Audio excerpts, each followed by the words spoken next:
Hi friends, welcome back to my channel. ನಾನಿವತ್ತು ಶಂಕರಪೋಳಿ ಯಾವ ಥರ ಮಾಡೋದು ಅಂತ ತೋರಿಸ್ತಾ ಇದ್ದೀನಿ. ಇನ್ನೂ ಯಾರೆಲ್ಲ ನನ್ನ ಚಾನಲ್ಗೆ ಸಬ್ಸ್ಕ್ರೈಬ್ ಮಾಡ್ಕೊಂಡಿಲ್ಲ, ಪ್ಲೀಸ್ ಸಬ್ಸ್ಕ್ರೈಬ್ ಮಾಡ್ಕೊಳ್ಳಿ.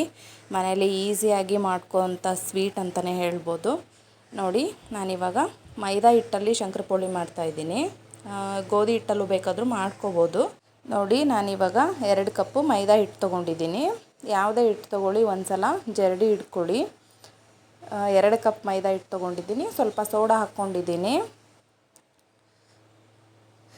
ಆಯಿಲ್ ಹಾಕ್ಕೊಂಡಿದ್ದೀನಿ, ನಾನು ತುಪ್ಪ ಹಾಕ್ಕೊಂಡಿಲ್ಲ.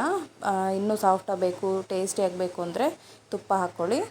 ನಾನು ಆಯಿಲ್ ಹಾಕ್ಕೊಂಡು ಶಂಕರಪೋಳಿ ಮಾಡ್ತಾಯಿದ್ದೀನಿ. ನೋಡಿ, ಚೆನ್ನಾಗಿ ಮಿಕ್ಸ್ ಮಾಡ್ಕೋಬೇಕು. ಮತ್ತು ಶುಗರ್ ಪೌಡರ್ ಮಾಡ್ಕೋತಾ ಇದ್ದೀನಿ. ಅಂದರೆ ಸ್ವೀಟ್ ನಿಮಗೆ ಎಷ್ಟು ಬೇಕೋ ಅಷ್ಟು ಹಾಕ್ಕೊಳ್ಳಿ. ನಾನು 2 ಕಪ್ ಮೈದಾ ಹಿಟ್ಟಿಗೆ ನೋಡಿ 3/4 ಕಪ್ಪು ಶುಗರ್ ಪೌಡರ್ ಹಾಕ್ಕೋತಾ ಇದ್ದೀನಿ. ಇದಕ್ಕೆ ನೀರು ಯೂಸ್ ಮಾಡಬಾರ್ದು. ನೀರು ಯೂಸ್ ಮಾಡಿದರೆ ಅಷ್ಟು ಚೆನ್ನಾಗಿ ಬರಲ್ಲ. ಅದಕ್ಕೋಸ್ಕರ ಮಿಲ್ಕ್ ಯೂಸ್ ಮಾಡಿ ನಾನು ಶಂಕರಪೋಳಿ ಮಾಡ್ತಾಯಿದ್ದೀನಿ.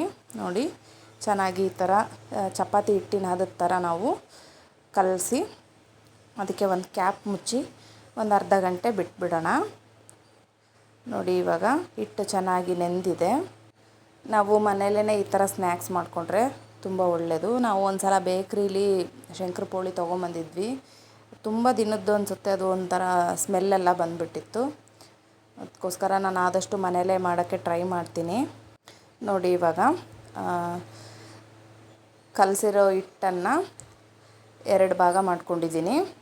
ಅದನ್ನು ಚೆನ್ನಾಗಿ ಸ್ವಲ್ಪ ಆಯಿಲ್ ಹಚ್ಕೊಂಡು ಲಟ್ಟಣಿಗೆಯಿಂದ ಚೆನ್ನಾಗಿ ಚಪಾತಿ ಥರ ಉಜ್ಜಿ, ಅಂದರೆ ಆ ಕಡೆ ಈ ಕಡೆ ಸೈಡಿಗೆಲ್ಲ ಕಟ್ ಮಾಡಿ ಮಾಮೂಲಿ ಚಿಕ್ಕ ಚಿಕ್ಕ ಪೀಸಸ್ನ ನಾವು ಕಟ್ ಮಾಡ್ಕೋಬೇಕು. ಗೊತ್ತಿರುತ್ತೆ ನಿಮಗೆ ಯಾವ ಥರ ಕಟ್ ಮಾಡೋದು ಅಂತ, ಅಂದರೂ ತೋರಿಸ್ತಾ ಇದ್ದೀನಿ. ನೋಡಿ, ಎಲ್ಲನೂ ಆದಷ್ಟು ಮನೇಲೇ ಮಾಡಿ ತಿನ್ನೋದಕ್ಕೆ ಟ್ರೈ ಮಾಡಿ. ಯಾಕಂದರೆ ಆಚೆ ಫುಡ್ಡು ಅಷ್ಟು ಒಳ್ಳೆಯದಲ್ಲ.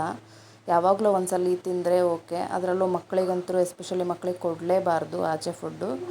ಅದಕ್ಕೋಸ್ಕರ ನಾನು ಮನೇಲೇ ಕೆಲವೊಂದು ಐಟಮ್ಸ್ನ ಟ್ರೈ ಮಾಡ್ತಾಯಿದ್ದೀನಿ. ಅದಕ್ಕೆ ನಿಮಗೂ ಶೇರ್ ಮಾಡ್ತಾಯಿದ್ದೀನಿ. ನೋಡಿ, ನಾನು ಸ್ಕ್ವೇರ್ ಟೈಪಲ್ಲಿ ಕಟ್ ಮಾಡ್ಕೊಂಡಿದ್ದೀನಿ ಎಲ್ಲ ಪೀಸಸ್ನು. ಒಂದು ಕಡೆ ಎಣ್ಣೆ ಬಿಸಿ ಮಾಡೋಕ್ಕೆ ಇಟ್ಟಿದ್ದೀನಿ. ನೋಡಿ, 2 ಕಪ್ಪು ಹಿಟ್ಟಲ್ಲಿ ನಮಗೆ ಎಷ್ಟೊಂದು ಶಂಕರಪೋಳಿ ಬಂದಿರ್ತವೆ ಅಂತ ತೋರಿಸ್ತೀನಿ ನಿಮಗೆ ಲಾಸ್ಟಲ್ಲಿ. ನೋಡಿ, ತೀರಾ ದಪ್ಪನೂ ಇರಬಾರ್ದು, ತೀರಾ ಸಣ್ಣನೂ ಇರಬಾರ್ದು. ಆ ಥರ ಪೀಸಸ್ ಕಟ್ ಮಾಡ್ಕೋಬೇಕು. ನೋಡಿ, ಈ ಥರ ಪೀಸಸ್ ಇದ್ದರೆ ಅದು ಚೆನ್ನಾಗಿ ಉಬ್ಬುತ್ತೆ ಮತ್ತು ಚೆನ್ನಾಗೂ ಕಾಣಿಸುತ್ತೆ. ನೋಡಿ, ಎಣ್ಣೆಲಿ ಹಾಕ್ತಾಯಿದ್ದೀನಿ. ಗೋಲ್ಡ್ ಕಲರ್ ಬರೋ ತನಕ ಫ್ರೈ ಮಾಡಬೇಕು.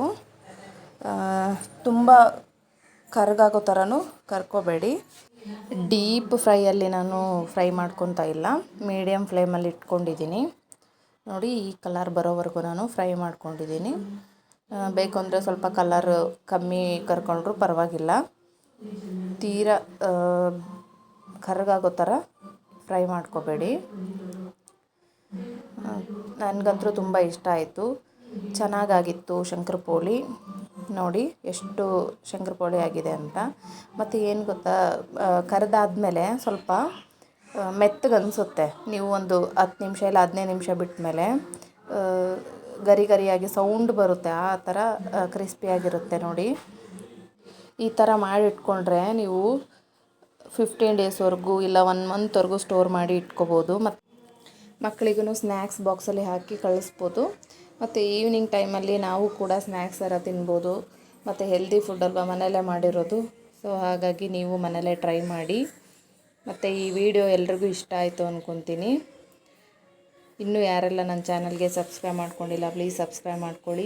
ಈ ವಿಡಿಯೋ ಎಲ್ರಿಗೂ ಇಷ್ಟ ಆದರೆ ಪ್ಲೀಸ್ ಲೈಕ್ ಮಾಡಿ, ಶೇರ್ ಮಾಡಿ, ಕಮೆಂಟ್ ಮಾಡಿ. ಹೀಗೆ ಸಪೋರ್ಟ್ ಮಾಡ್ತಾಯಿರಿ. Thanks for watching.